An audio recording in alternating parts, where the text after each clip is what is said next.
There is a citation, if you have an extraordinary life, you must have extraordinary evidence. And I have this evidence, and nobody can talk the inverse, you know. So if you don't want to believe, it's your choice, but I have this evidence. Don't.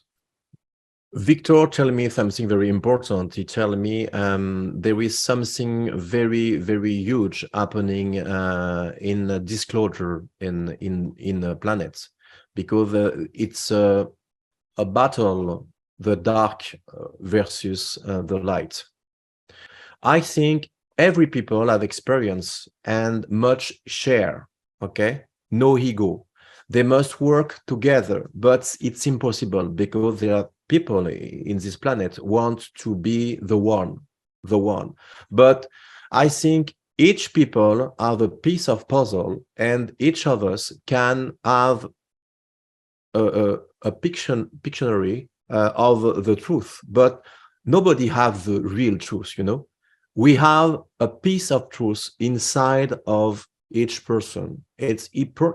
For me, it will be amazing if each of us can focus and bring a truth. But at this moment, there is a lot of witch hunt, like I say, witch hunt. And it's not the way of light, witch hunt. It's not a good way. I think when you work into the light in the real disclosure, you don't target it and you don't shoot every people around you with a different story. You have the right to have a story different, and don't forget you are a lot of reality, different reality.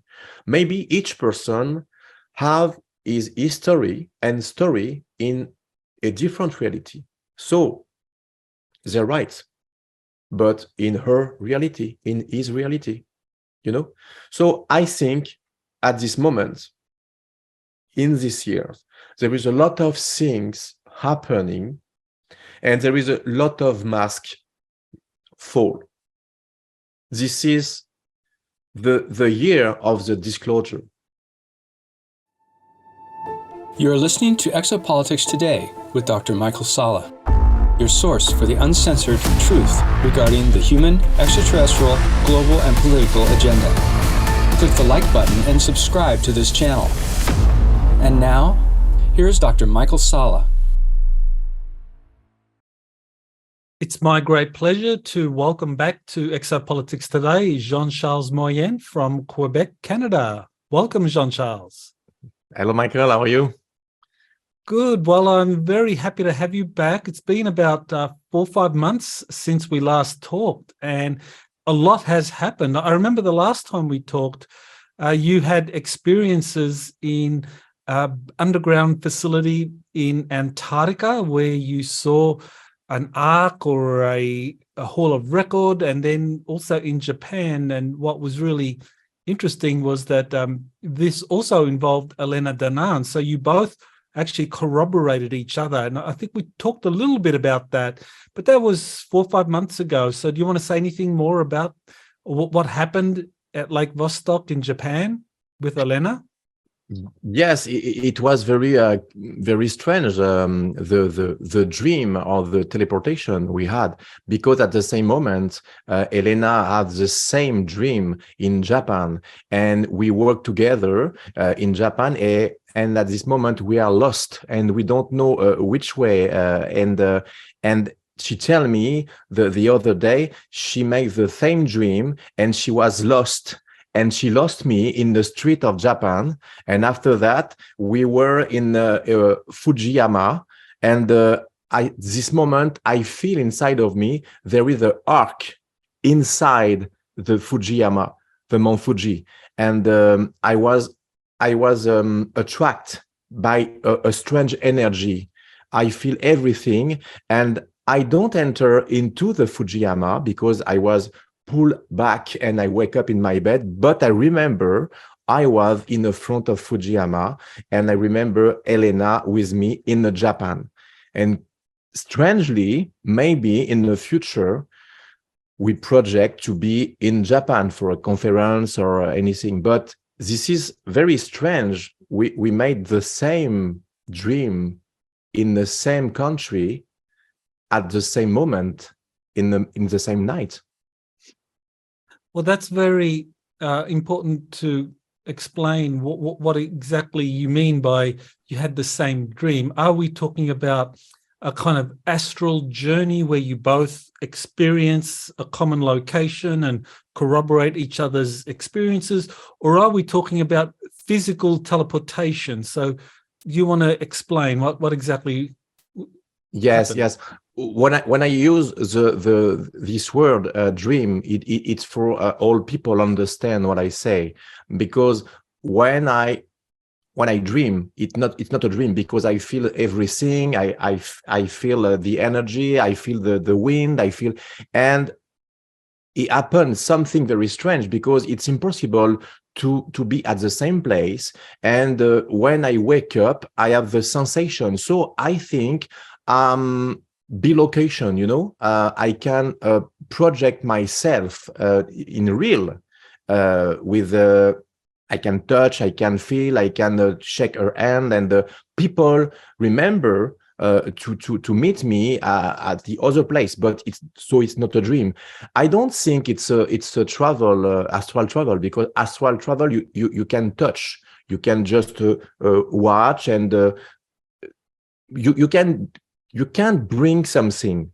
This is very important to clarify, because in my case, when I was young, I dream when I was in the Bahamas or Hawaii, but when I wake up in my bed, I was between my toes, a white sand, and I was tan. So it wasn't a dream or astral travel, because in astral travel, you can't bring something. But in my case, so for me, I don't think it's a dream. I use the word dream for people to understand, but I think now I'm adult, I think I be able to project my consciousness, but with something different of other people, because there is a lot of things I bring real.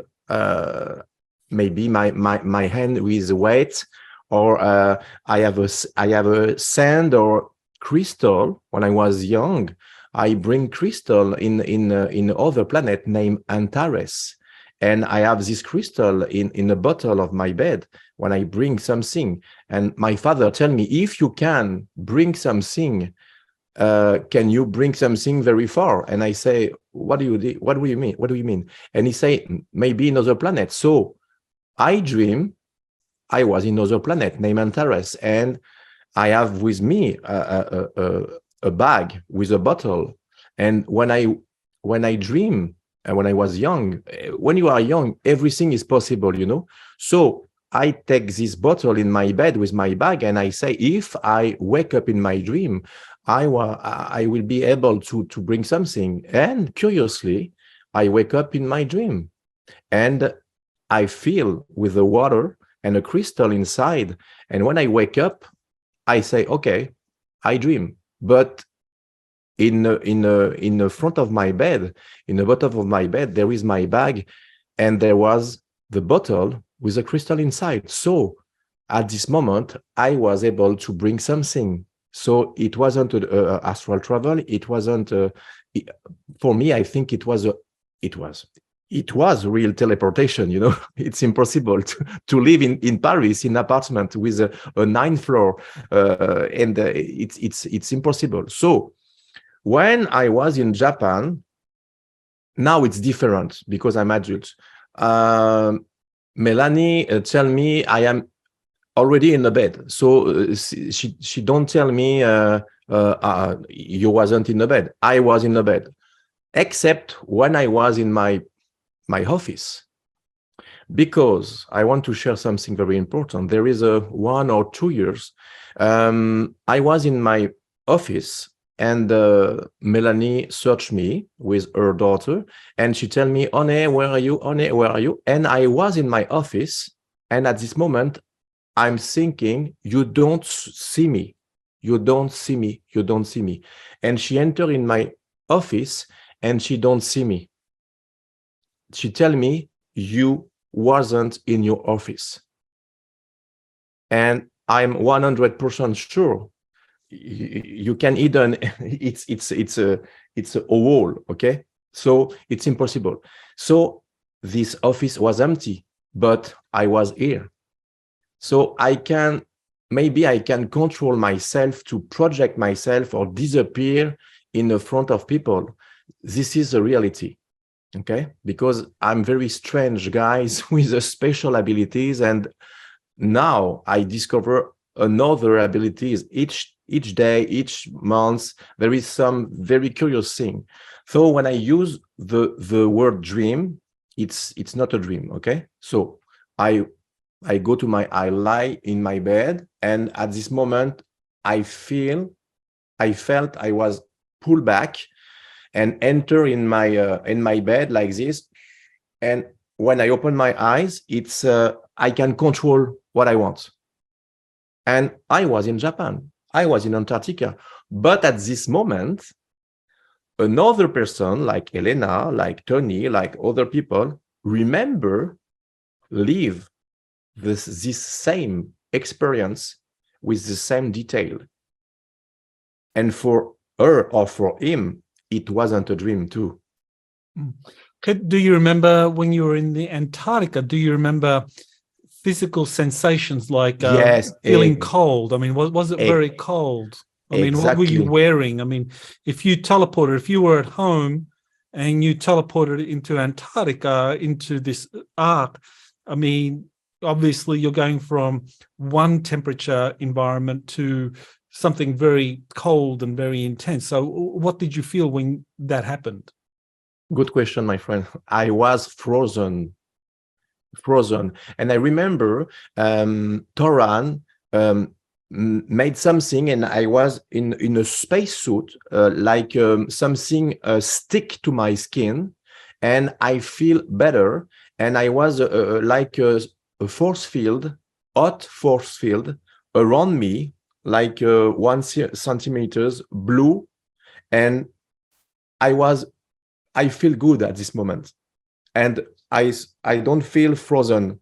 But at the moment when I was in Antarctica, I was frozen, and he tell me, "Oh, okay, hold on, something up," and everything changed, and I feel a warm around me, and a hot, very, very, very happy, and it was very. The sensation was very good, not frozen. Now, just remind me if I'm correct, but weren't you teleported from your home first into the ship, into the Solaris, and then to Antarctica? And that's how you got the suit on, or the environmental suit? Is that how it happened? It wasn't in the Solaris. It was in the Excelsior. Okay, I was in a big center of the spaceship.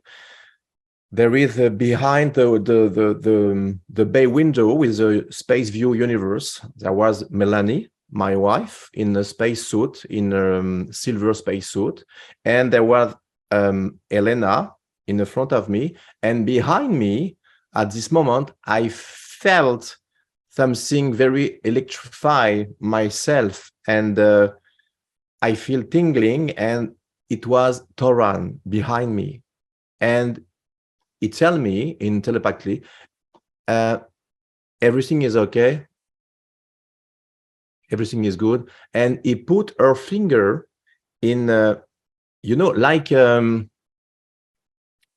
like Star Trek, Spock, your mind is my mind is your mind. It's very strange, and he have a big blue eyes with stars inside. It was amazing, and I feel a much love and unconditional love inside this being, this Thorhan. So it's like an angel. It's wow. Yeah, it was. I don't. I remember that for the rest of my life because it's very strange sensation. It's very hard to explain the feeling when you are in the front of Thorhan, but it's like an angel. Okay, and he put her finger, and at this moment, I'm feeling dizzy, and when I opened my eyes, we were into a spaceship. It's arc with a lot of faces in stars, 7 stars in the stasis.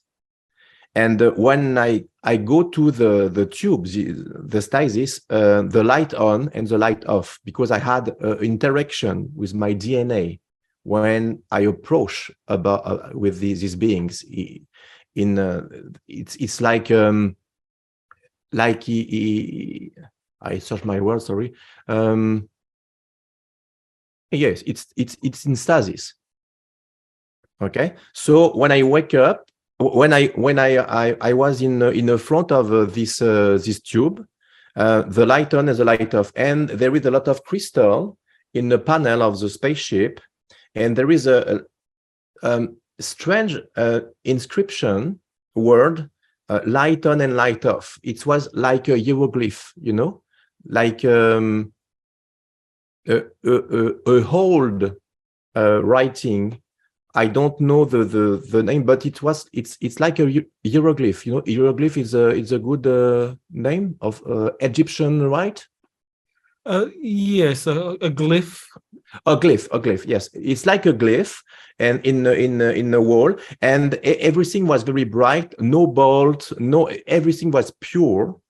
And in the center there is like a bubble with it's like a portal in the middle of the spaceship, and this was a communication between every arc in the world. You can go through this lightning liquid.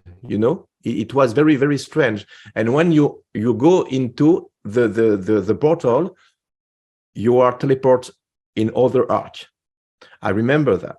And I remember the beings inside in stasis was very tall, and the skin was blue purple. Okay, and everything was very accurate. All detail. I remember all detail. And this is the trip you took with Elena to this Lake Vostok facility, this ark under Lake Vostok, or right next to the lake, because that's submerged 2 miles under the surface. Mm-hmm. Exactly. It was in the Vostok Lake, because the first time I remember when I was with Thorhan, and Victor tell me too where I am. We were in Antarctica. Okay, but where in Antarctica? Precisely under the Vostok Lake. Mm-hmm. So that's very important corroboration for both you and Elena. Really corroborated each other's testimony, because you both remember being there in Lake Vostok. And I know the last time we did an interview, you had all of these witnesses corroborating your teleportation experiences. So that's Starseed Revelation 2. That you had all those witnesses, your parents and friends, saying that yes, JP did teleport and have these paranormal abilities. So and did that, you did bring physical things back. So I think based on that, then we can be pretty confident that you really did physically go to that Lake Vostok arc and you saw that, and that you were also on the Excelsior, which I know is very significant for Elena Danaan's testimony, because she says that this is the base for one of the base ships for Thorhan Iridium, that this is like the command center. So you've been on that, and you actually saw Thorhan as well.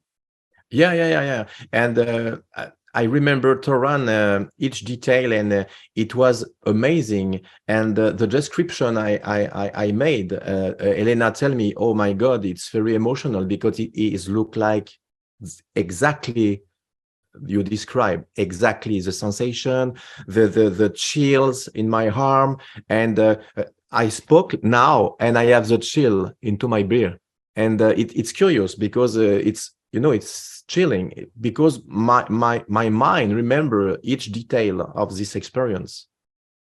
Very important. Well, you and Elena have corroborated each other's experiences, and this has been happening with other people too. And I think it's worth mentioning that. Now, you have mentioned that you've had with Chris O'Connor, and I know you did an interview with Danny Henderson where you talked about some of your experiences that involved Chris O'Connor, because he was also involved in a 20 and back, and that he was on one of the moons of Saturn, I believe, Mimas. So what do you recall of encountering Chris O'Connor out during your secret space program missions? The first time I saw Chris O'Connor in real, physically, it was in Orlando. And in the beginning, I was, oh my God, I much to talk with these guys, but there is a lot of thing, and it was the pressure and the emotion to be for the first time of my life to speak in the front of 1,000 people, and at this end of this amazing experience in Orlando, we were in a dinner. And I decide to talk to Chris, and I say, Chris, I have something to tell you. And he say, I remember his face, and he say, yes. And he was impatient, And I say, I want to share with you because I know you. And he tell me, oh my God, I'm not crazy. Why? He tell me, it is the same thing for me. I know you. And we share, and at this moment, we had a lot of emotion, tears, and he bring me into a arm, and he say, you are my brother, and we live the same thing. Hey, at this moment, we are 100% sure we were in the space program together. And after that, I go to Canada, and I have something, memories rise in my mind, and I share to Chris what I remember. I was in a big space room with a big wall, and there is a lot of like a little box with firefly inside, and it was the soul of something, because it was the firefly go into a tube. And there is a spaces in stasis, and with a crystal in the back, and he tell me, oh my God, you describe what I say, and what do you say? And I tell this thing, we were in multiple beings, and I remember this space room with the firefly, and exactly, it is the consciousness of people.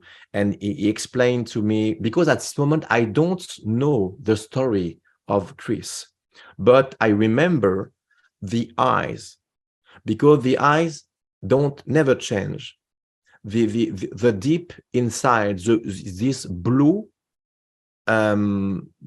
eyes is it's like a gate, it's like a door into your soul, into your mind. So when I saw the eyes, these blue eyes, these blue eyes, like a lagoon of Chris, at this moment, there I remember, I know these guys. I want 1 or 2 or 300%. I know these guys, and each time we made a video, a conference, so we are very emotional. Like with Danny, we cry, and because we know each other.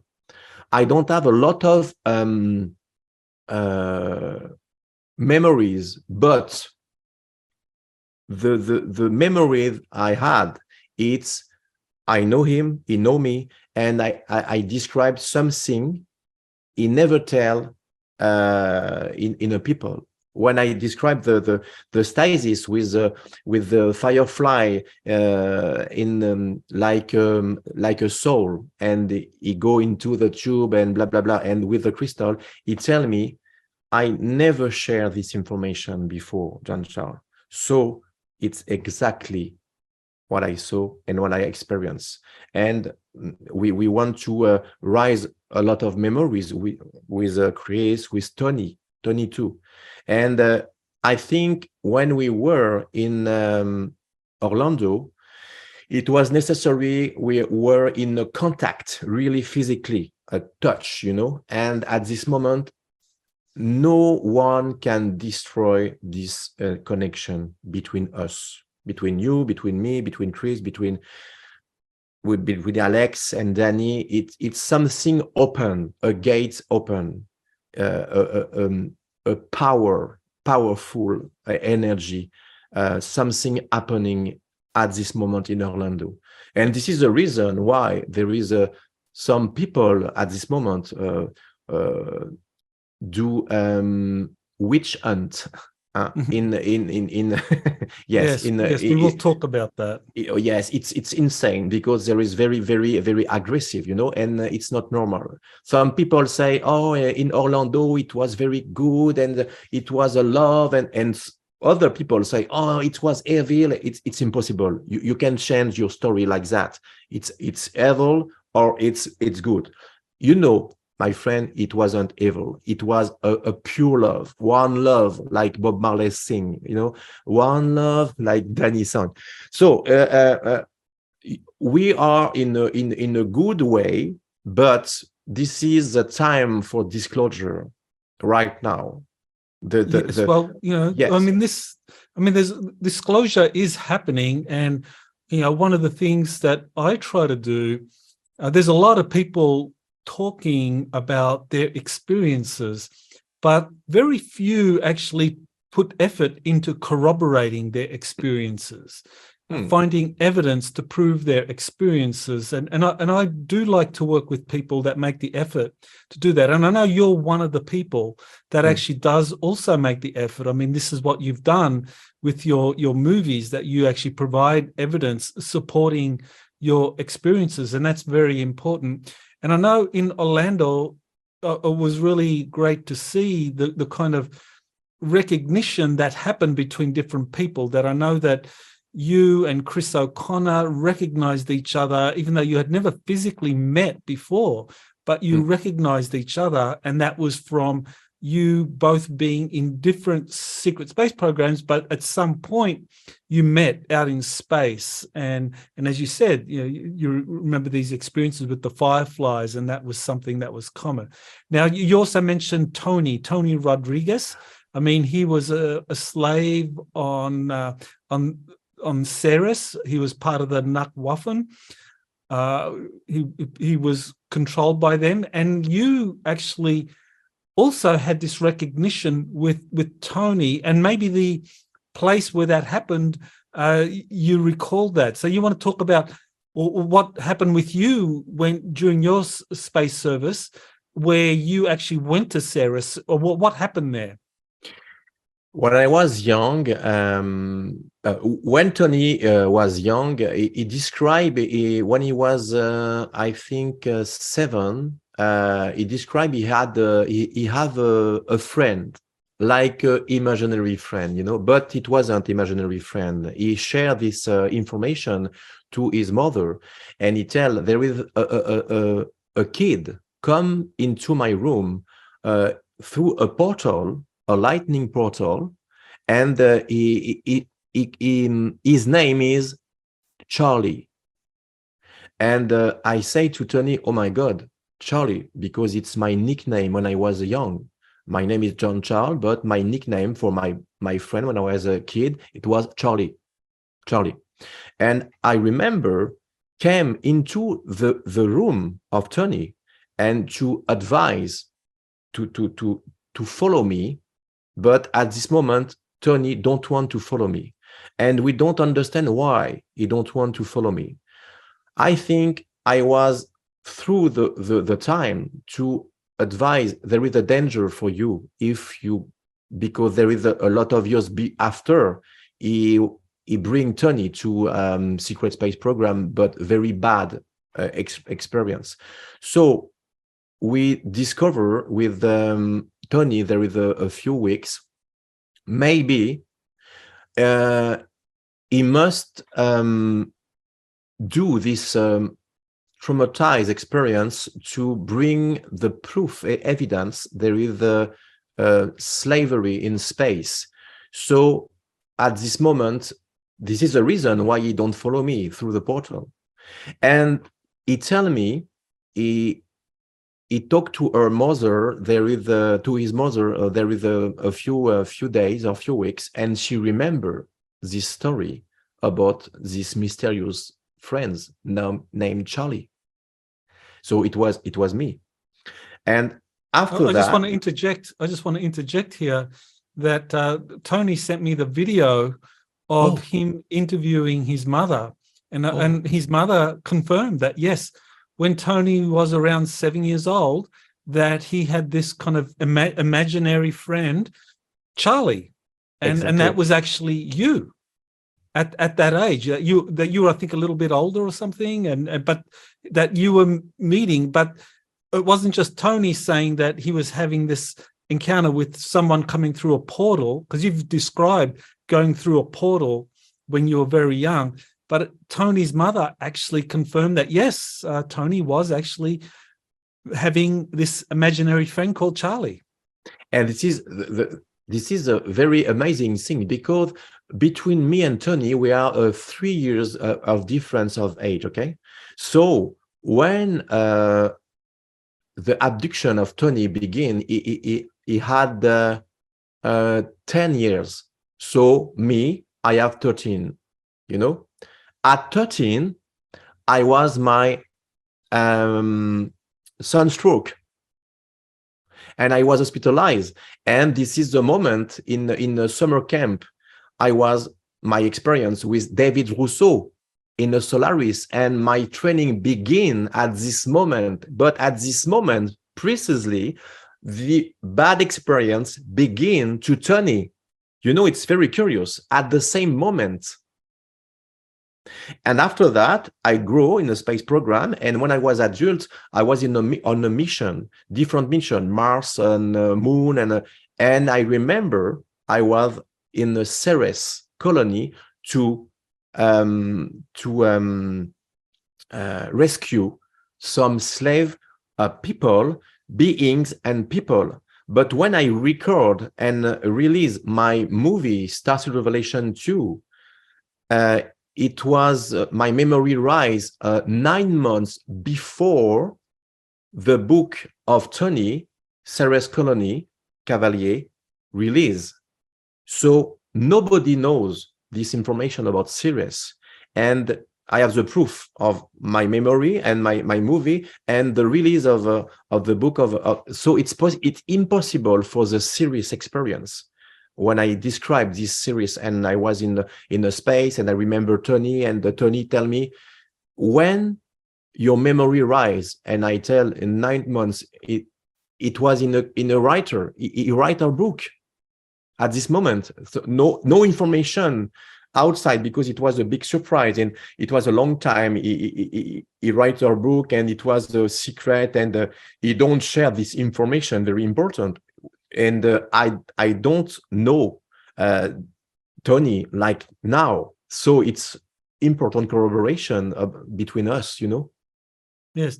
Well, Tony said that he was based on Ceres for 13 years, as I recall, and that he was serving on a freighter ship that would do missions all over the solar system and outside, but that when he was on Ceres, he was basically treated like a slave. And that it was a very large base controlled by the German Nachtwaffen, or the Dark Fleet, and there were many extraterrestrials there as well. So when you did that mission in Ceres, what did you see? Did you see a big base? Did you see many extraterrestrials? Who did you rescue exactly? I remember it was under the surface, and there is a lot of people with a big injury, something with no arm, no hand. It was it was very bad. Okay, and there is a humans and alien species, different species. There is a hybrid and a child and a lot of beings. So I remember rescue these people, and there was a insectoid, there was a reptilian. For me, it was a black reptilian, but it was already inside the planet. You know, the jail, the prison was inside, and there was a prison, normal prison like a human with a iron bar, and there is a prison most sophistically with no bar, but with a force field like a laser. If you cross, you cut. So it was very, very strange, because when I remember rescue people, I don't remember Tony, but I feel he was in this group of people. And when I met Tony for the first time, I was tears in my eyes, because and Tony too. He bring me her arm, and he never do that. He tell me I never take somebody in my arm, because it's my energy and blah blah blah. You know, understand? So, but for you, I must take this guy in my arm, and it was, oh my God, oh my bro, my friend. I'm so happy to, and it was, oh my, it was insane, because we never know, we don't see each other. It was the first time, and the first time it was a member of my family, and I'm so happy to be here to see you again. But I never see these guys. You know, it was the same thing for Tony and for Chris. Right, there was that recognition. Yes, even though you might not have seen him physically on Ceres, that you felt his presence, and that you knew each other before actually both of you were at Ceres, because you met as children. When he was 7, you were 10, and then he was on Ceres, you know, about 10 years later or something, and Chris happened. And Chris O'Connor had the same age of, I think, me or Tony, but we are in the same age together. This is very important. 10, 13, 12, it's the same at this moment, my age. And when he tell me, oh, for me, I was, what do you say? I was, but this is the same for me. And everything corroborates, everything. Well, you know, the fact that you were on Ceres, and that you did a rescue of some of the slaves there, and that you saw a very large underground facility, prison, where these people were being abused, that you witnessed all of that, you know, that's corroboration for Tony's testimony.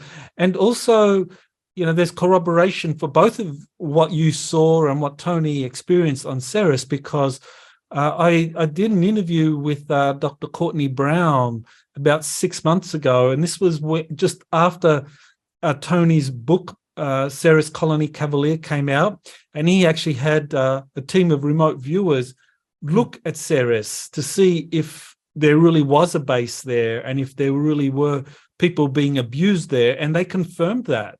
So here you have independent corroboration, not only for Tony that he was actually on Ceres, abused as a slave, but also corroboration now for you that you actually went to Ceres as part of a mission, and that you rescued some of these slaves that were being abused in these holding or prison facilities under the surface of Ceres. Yes, there was people was in a bad state. There is a piece of body in the ground, and it was very, very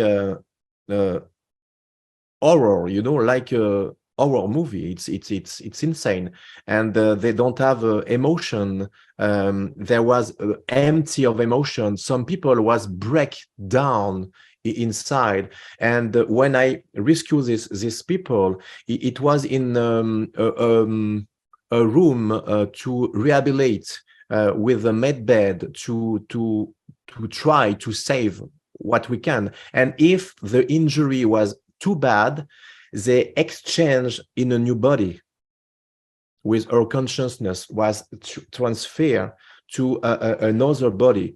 A body was they use a DNA of the people and recreate another body like the same before injury. And after that, with a crystal, they can transfer her mind into a new body. But if it's necessary, the injury is too bad. But if it's healing, it can heal. But sometimes with the bad injury was so very, very huge, so they prefer to change because the body was very destroyed, you know. Yes, I've heard that from many different people who have been involved in the secret space programs, that if a person goes out and does a mission, that a clone is created and their consciousness is transferred into that clone. So if the clone gets killed, then the consciousness just leaves the clone and goes back to the original body, and then they can do it again. They can create another clone, and that way the original body is preserved. So that's very interesting. Like for Rebecca. Yes. Well, there's another person who has come forward and has talked about her experiences as a trans or as a cyborg, that she was used by the Dark Fleet as a cyborg on Mars. So how did you recognize Rebecca, or what do you know about Rebecca's experiences that kind of like overlap with your experiences? After Orlando, I have a many invitation of a friend of my Facebook. So I must to try and to who is this guy and who is this woman. And I have a friend and had friend, and it was Rebecca Barfoot. And I say, oh, just saw her picture. At this moment, I don't know Rebecca, okay? I don't know who is this person. And I say, oh my God, I know this person. It was the same feeling I with Tony and with I say, oh my God, okay. So I don't have any information, no information about her story. I don't know. And at this moment, in the night or 2 nights after, I was in my bed again, and I was pulled back, and I was in the Excelsior, in the cafeteria, like with Elena. We have a lot of memory about that, but I was in the cafeteria with the replicant food, and I was with my my plate, and I'm waiting my meal, and a woman approached me and tell me, "Hi, Jean-Charles, how are you? Do I know you?" And she tell me, "Yes." And she tell me, "My name is Ruby." Okay, but I have a lot of name: B25, B7, B17, Becky, and she live to a table. And in this table, there is a team with this woman. There is a tall reptilian, very, very, very near, like a protector. And near me, in replicant food, there is a tall gray. And he tell me, "Why did you talk to her?" And I say, "Excuse me, don't talk with her. She's a replicant. She's a clone." And he leave. And it's a curious, right? And she saw me and waved me, and with a big smile, and the reptilian near this woman look at me very what do you want? And after that, I was in a big corridor, and I saw I was in a spaceship, okay, and I saw some people training like martial arts, and there is this woman in a levitation fight against a reptilian and a lot of spaces. And it was like a gym, like a gym, like a training room. And I was in the corridor, and there is a space view around me, and I say, "My God, I know this woman. And at this moment, I say in my mind, "Oh my God, it's this woman, it's a Rebecca. And she get out the room, and she walk into the corridor. She's back. I saw his back, and I say, Rebecca, and she turned and tell me, yes, there is a lot of years nobody called me that, and she was Rebecca. And she tell me, but my name is B25. And I wake up. I write to Elena, and Elena tell me, oh, in 1 or 2 hours, we are the first interview with Rebecca. So you don't have any information. I don't give you information, but I give you the email of Rebecca, and tell everything you tell me now before the release, the show begin, with all detail you tell me. And I send my mail to Rebecca. I don't know Rebecca, okay? Hello, my name is Don Charles. Maybe you know me. I have something to tell you very important. Tonight, I was in a spaceship and blah, blah, blah, blah, blah. And okay, it's a bottle in the sea, you know? And before her interview with Elena, and in interview, she tell some detail I sent 1 hour before. And 2 days or 3 days, Rebecca emailed me, and she tell me, hello, Jean-Charles, I'm so happy to receive your email. I was very emotional because everything you tell, it's true. I have a lot of clone in the space, and the clone is named B7, B17, B25, B. For me, I was B, like a B, you know, B. No, it's a B, A, B, C, D, but it was B25. It's a clone name of Rebecca.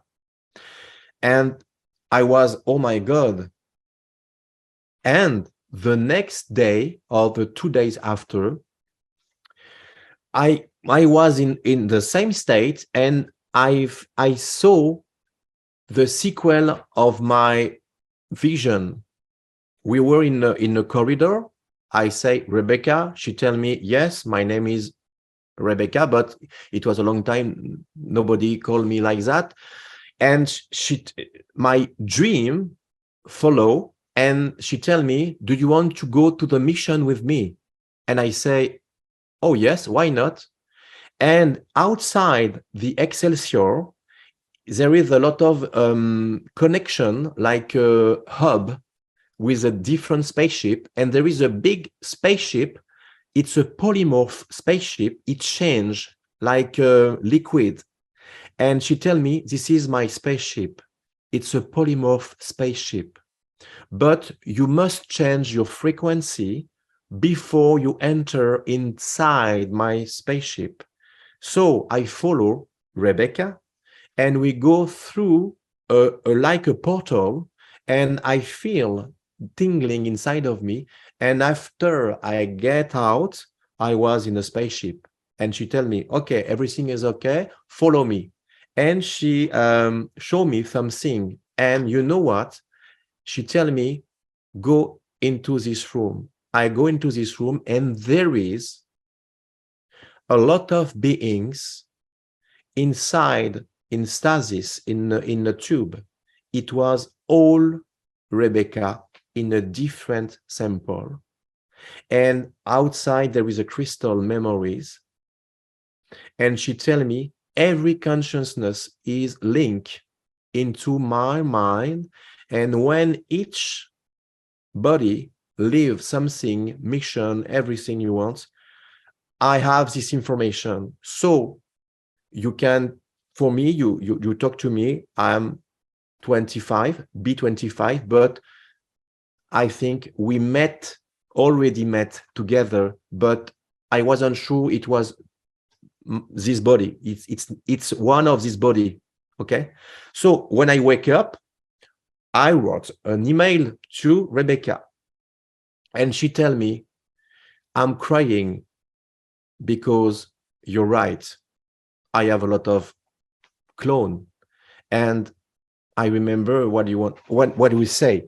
And I don't remember you, Jean-Charles, but when I read your email, I was very sad inside of me because I feel a link between you and me. And I can't remember. It's because I was break when I was in this program. I had a bad thing. They traumatized me, and it was like Tony, So I have a lot of injury inside of me. But when I read your email, I think you are a trigger between Tony, you are very important keys about memories about us, Jean-Charles. So yes, you share me some information I never tell to everybody, like the polymorph spaceship. It's right. This is my spaceship. It's a polymorph. It's like a spaceship alive. It's you can synchronization your energy and your everything. So you can invent this detail. This is first. And hold on, my friend. The gray in the front of me, the name is 6. Is a tall gray, is my friend, and he follow me everywhere when I go to mission. And exactly, he tell, oh, this guy is a clone, this guy is a replicant, and blah blah blah. He bullshit and blah blah blah. This is the guys. And the reptilian you described to me in the table with me is my friend, and he protect me. It's like my bodyguard. So you are zero error in your description. I'm speechless. It's amazing. So that means that Rebecca Rose, she had traumatic experiences on Mars where she was used as a cyborg, but at the same time, part of her consciousness was also in one of these other clones on this Galactic Federation of Worlds starship or mothership, the Excelsior. So, how do you kind of like explain that? I mean, how many lives can people have? Multiple lives can people have in different clones? I mean, how their consciousness can be transferred into one clone, into another clone, and so those clones are having separate experiences all at the same time. And when one clone dies, then the memories go back to the original. So do you want to, what do you know about that? I don't know if all people can do that with one consciousness and live the same thing with a lot of extension of her mind. I think, like say Elena, there is some people with the different abilities, with different DNA, with different alien species, beings, can do that. But I don't think every people can do this. But in reality, I think there is different reality, and we are connected with this different layer in reality. And there is the reason why sometimes we have a deja vu, because we have a different Michael at this moment, different Jean-Charles, and sometimes there is a mix of a layer, and you feel something because you live at this moment. We spoke together, and I think there is a lot of reality live the same thing, but with a different timeline, So it's a different. But in the universe, there is a people, a clone. Maybe you are an extension too, my friend, and you don't know that. Maybe you have an extension in other reality or in a space, and your mind is a share with a different reality. So sometimes some people say, "Oh, I was in meditation." But it's not in your mind, it's your connection with the other you know. Very good. Okay. Well, I know that one of the other people that you've also had experiences with, or there's the deja vu where you recognize them, is JP.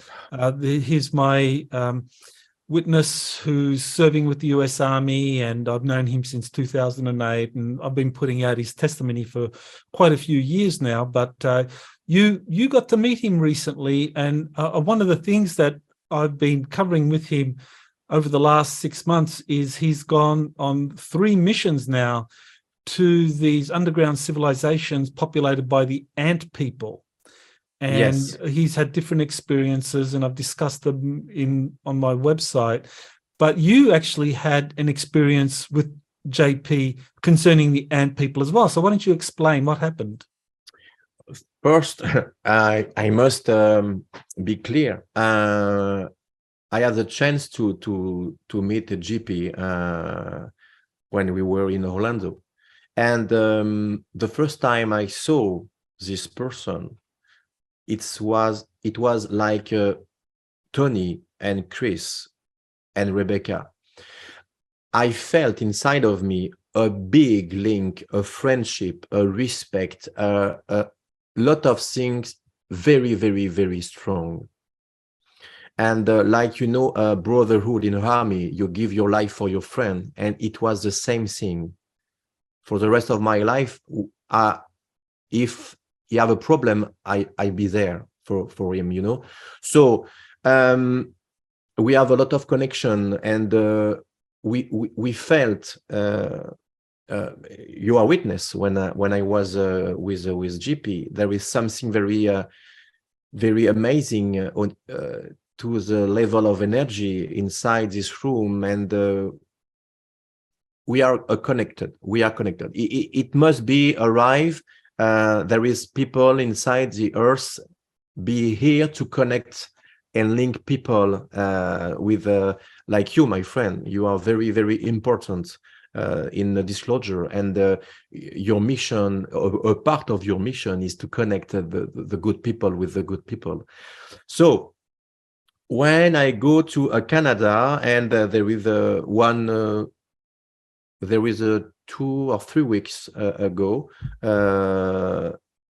I was in a state of consciousness, and I closed my eyes, and at this moment I was in a base, a military base, I remember, and we had a mission to go to another place. I remember where maybe it was Antarctica or something very strange, and I was not sure to do this mission.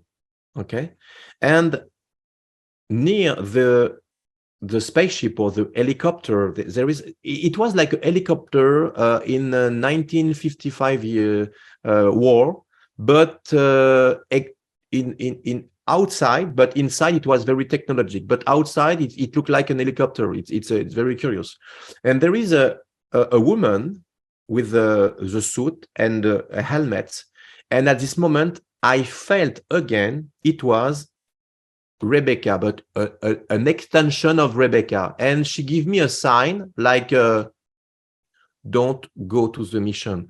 And I say, oh, okay. And I say to the captain, is it a problem if I don't go to the mission with these guys? No, you can stay here. And I stay here. So I don't go to the mission. I stay here. And there is my vision jump, and the guys return to the mission, and every military guys was changed. There is humans, but her eyes with the big glasses, and when he raised her glasses, all eyes was blackish, no pupils, and when I saw that, I say, oh my God, danger. And I go to run, and I was in a space center, in underground, in the cavern, it was very like a hive, and I wasn't where is my way, and I was lost. And in a turn, there is the guys, military guys with a helmet, and he tell me this way. And I say, oh, do I trust him or I don't know, this way. And when I approach, the guys take my hand and no problem, this way. And he raise her helmet, and it was GP. And he tell me, this way, my friend. And I wake up. But when I was inside, it's like, like a hive, okay? Like a hive in the ant. Did you see the ants? The ants. There is a lot of gallery inside, and they live. The ant people, the insectoid. So at this moment, I don't know. GP was in a mission to protect ants people with the same suit in the same environment, and I describe exactly with the same detail where he was. And he tell me, yes, my friend, we were in a mission. Over. At the same night. It's incredible, because there was Rebecca, a clone of Rebecca, but she advised me, don't go to the mission. And after that, I was in like a hive, like a lava cavern, it's very, it's like and the information, it's the mission of GP is to protect the ant people, and they live inside Earth, and there is the same detail of the hive. And I describe the suit of GP. And GP tell me, yes, my friend, you're right. This is the same detail. You can invent this. Welcome. And I was so emotional. I say, okay, this is another corroboration. We are linked. We are linked together. That's 100% sure. Very important that you physically met JP at the Orlando conference, as did a number of others. And there was that recognition, and of course you did a mission with him, and there was a mission where you were rescued or helped by him. So it's very interesting that this group of witnesses and secret space program super soldiers have been meeting each other. You, Chris O'Connor, JP, Tony, Rebecca Rose, and of course Elena Danaan, that you are meeting each other in your mission. So, I mean, looking at this from a big picture, is this telling us that, well, all of this is like we are all part of a big plan that is unfolding? And certainly I kind of feel as a researcher, because I don't recall being in space myself, but I feel connected to all of you, that it's like that we are somehow all linked, all connected, and that this is part of a big picture, that there's a plan that's unfolding, and everyone thinks, well, when is disclosure going to happen, and who's going to do it? But in a way, it's all happening organically. It's happening through kind of like groups of people coming together and recognizing each other and like supporting each other as they remember who and what they've done in the past, and to help awaken the rest of humanity. That seems to be happening here. Yeah, and this is not such a memory, because it's arrived now. It's not. It will arrive. There is a lot of years, and no. It's now, because we know GP is already in mission, and he can go to a mission to Antarctica or another country or another universe. So my experience was now. So it maybe it's a different timeline, but example, if I dream of I am in Arizona or Colorado or anything, and at the same moment, at the same night, GP tell me I am at this place. It's curious. how many chance this person will be at the same place at the same moment? So do I go really at this place? And nobody invents this detail. It's impossible. When I share with you, my friend, some detail before GP or before Elena, and we send together at the same moment the same email, and we receive the same email, and we don't talk each other, it is the same detail. How many chance to have the same detail of the story, but with another point of view? This is a corroboration. This is the truth. Some people say, oh, it's a range and it's a fake and blah, blah, blah. No, this is the truth. This is the truth, because everything happening now, it's real. We can't have this memory with Tony, with Charlie. It's impossible, because there is a lot of evidence, and it's too many proof. So it's impossible to lie. And it's very important to clarify, because people listen to this video, say, oh my God, GP, Chris, Tony, no, it's impossible. It's impossible. No, it's possible, because it's true. And that's one of the things that I think is also worth emphasizing, that, you know, these experiences and these encounters between you all, you know, it's not just that they go back 20, 30, 40 years, but also that these are happening now. Like JP is being sent on missions now, and you're having kind of like experiences where you are seeing him. And I know the location of JP, you know, right now where he is, and that corresponds to what you saw. That you did this mission and JP was there, and he was actually in this location. So that's very interesting. So I know you have put a lot of work into finding proof for your experiences, and you know, we've talked about these different people, secret space program,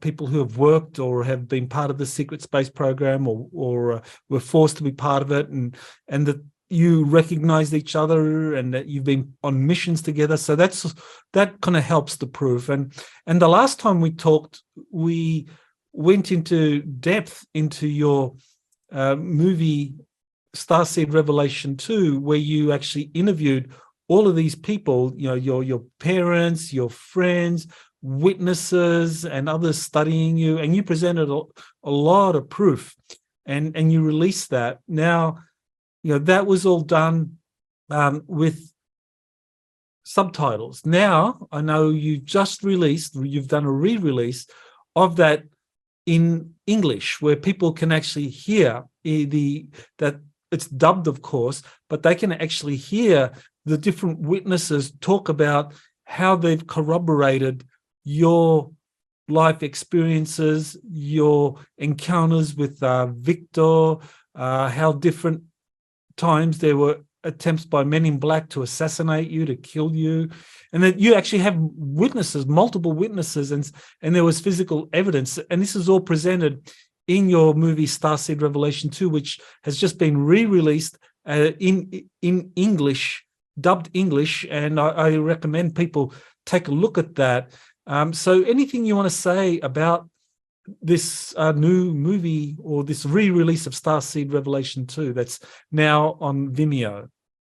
Yes, it was very important to me for the first was Starseed Revelation 2 in French, because it was to keep the emotion intact, because Starseed Revelation 2 in a English language was necessary to understand the emotion of people intact. But when I decided to make the Starseed Revelation 2 in English voice, because I would like some people don't able to read very quick, and to share my story in a word, it was necessary to double. It was a very, very hard work during 4 weeks, day and night.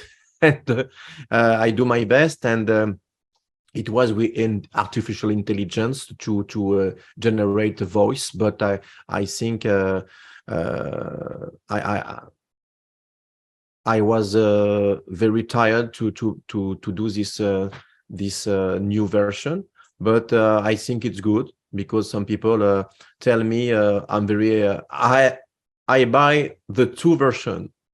First, because I want the emotional intact, and I buy the English version because I want to understand more easily. But it's the same movie, but it's in English, and I'm very happy, because with the English version, all people in the world can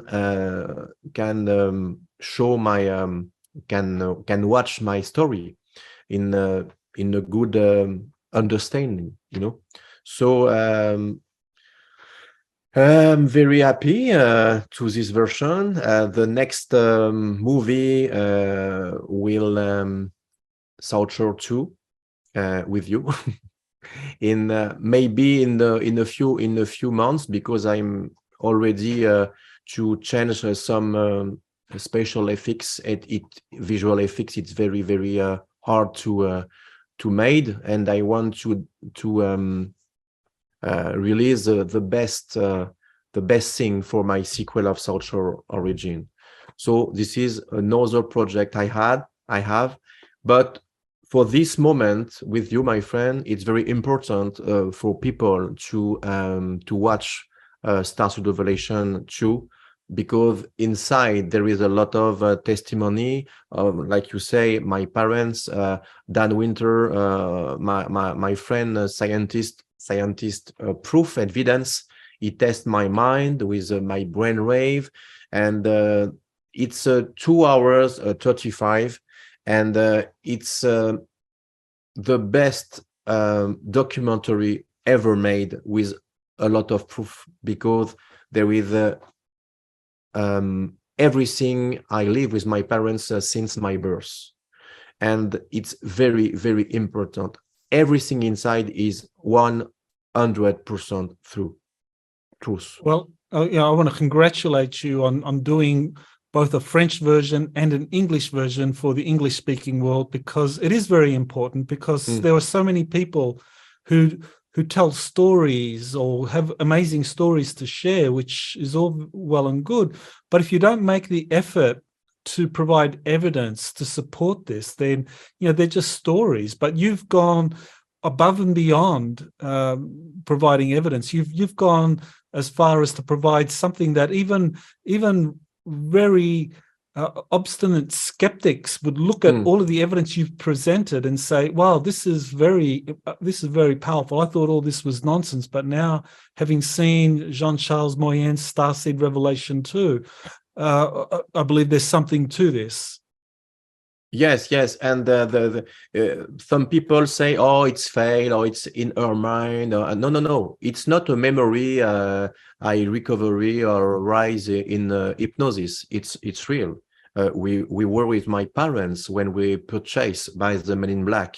These guys, Men in Black, came in my works and treat me. And Laurent, my best friend, was here, and they saw these guys, and it was not a science fiction. It was real, and there is testimony of witness was at the same moment when I was in presence with these guys, and a lot of things like my blood was different. My mother was testimony of that, and my teleportation, and my dad bring me my clothes, because I was no clothes to teleport to my girlfriend house, and everything is inside, and it's very important. There is a citation: if you have an extraordinary life, you must have extraordinary evidence, and I have this evidence, and nobody can talk the inverse, you know. So if you don't want to believe, it's your choice, but I have this evidence. Don't. Well, I know you've gone to tremendous effort to put together all this evidence, and others should be really impressed when they look at this objectively. So people can get it on Vimeo, and you're going to be working on South Shore, the sequel that's going to come out. Yeah. So just to finish up, Jean-Charles, I mean, people right now are looking at the world, and people are wondering, my God, what's going to happen? I mean, things seem to be kind of like going into an intense phase at the moment. People are thinking, well, will there be another kind of like global pandemic? Will there be a false flag alien event? Will there be a nuclear war? Will the US dollar and economy collapse? I mean, what do you know? What have the Galactics told you about what's coming in 2023? Victor tell me something very important. He tell me there is something very, very huge happening in disclosure in planets, because it's a battle, the dark versus the light. So every people want to have the truth, but it's not the truth. I think every people have experience and much share. Okay, no ego. They must work together, but it's impossible because there are people in this planet want to be the one. But I think each people have a piece of puzzle, and each of us can have a pictionary of the truth, but nobody has the real truth, you know. We have a piece of truth inside of each person. For me, it will be amazing if each of us can focus and bring a truth. But at this moment, there is a lot of witch hunt, like I say, witch hunt, and it's not the way of light. Witch hunt, it's not a good way. I don't want to target somebody, but I think some people understand who his person is, you know. So I think when you work into the light in the real disclosure, you don't target it, and you don't shoot every people around you with a different story. You have the right to have a story different, and don't forget, you are a lot of reality, different reality. Maybe each person have his history and story in a different reality. So they're right, but in her reality, in his reality, you know. So I think at this moment, in this year, there is a lot of things happening, and there is a lot of mask fall. This is the year of the disclosure. Before it was it's begin, and now we go into the eyes of disclosure. There is a lot of things. There is the Space Force rise with a 7 country, like you share today, my friend, and it's like a Starfleet, you know. They want to defend the universe, but defend against what? Mm-hmm. Against something else in the universe, maybe. Mm-hmm. Well, I'm very encouraged. I think 2023 is going to be huge for disclosure. I think the number of people that are coming forward now, it's never been this many. And I know that whistleblowers are now being encouraged to come forward, because in the United States, you have this new legislation that was passed, the National Defense Authorization Act for 2023, and that actually gives protection to whistleblowers who know about UFOs and, or they call it now UAPs, to come forward and to talk to this new office. So that's just a sign of the times that, like you go back 2-3 years, people that talked about UFOs were nuts, kooks, conspiracy theorists. Now they're being told to go to Congress and to reveal what they know to this new office. So things are changing. I think I agree. I think 2023 is going to be amazing.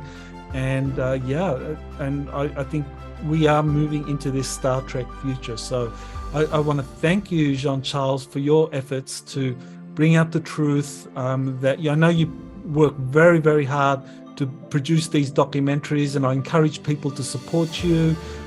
Get Jean-Charles' latest movie, video, Starseed Revelations 2 on Vimeo, the English version, and you'll enjoy that, and share it with friends and family. So thank you and aloha. Thank you, Michael, to give me the opportunity to share my story with the people, with the world, and take care, my friend, and thank you very much. You have been listening to Exopolitics Today with Dr. Michael Salla. Please remember to like, share, and subscribe to this channel. Join or start a conversation in the comments. Take the time to explore the vast library of best-selling books, webinars, and podcasts by Dr. Salla. Visit exopoliticstoday.com.